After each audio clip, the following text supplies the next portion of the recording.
যে কাজগুলো আমি নড়াইলের জন্য করেছি সেই তালিকাটা যদি আপনি ধরেন তাহলে শুধু একটা ইউনিভার্সিটি এখন বাকি আছে। একটা সি ক্যাটাগরির জেলায় কি কি প্রয়োজন, একটা ইউনিভার্সিটি বাকি আছে। আমার বাবাকেও বলে দিয়েছি যে এটার কোনো বিচার বর্তমান সরকার বা যারাই আসুক বা যারাই থাকুক বা আসুক, হ্যাঁ, তাদের কাছে আমি এটা নিয়ে কোনো বিচার চাই। কারণ এটা আমার কাছে মনে হয়েছে যে আসলে এই বাড়িটা তো আসলে যশোর থেকে এসে বা খুলনা থেকে এসে বা ঢাকা থেকে যে কেউ ভাঙে। হ্যাঁ, নড়াইলের মানুষ কোনো না কোনো জায়গা থেকে উঠে এসে ভাঙছে।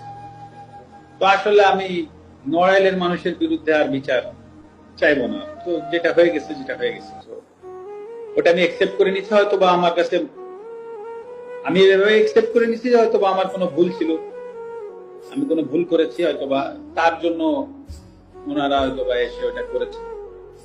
তো আমার মনে যদি বিন্দুমাত্র কষ্ট এখন আর নাই, আমি মানে কষ্ট নাই এই কথাটা ভুল, মানে কারো প্রতি রাগ ক্ষোভ এগুলো কিছুই নাই। তো আমিও আশা করব নড়াইলবাসীর প্রতি যে আমার কোনো ভুলে বা কোনো জায়গায় যদি কষ্ট হতে থাকে, তো আশা করি তারা তো একটা স্টেপ নিয়েছে, তারাও আমাকে এই জায়গা থেকে ক্ষমা করবে। এটাই আমি আশা করি, এর বেশি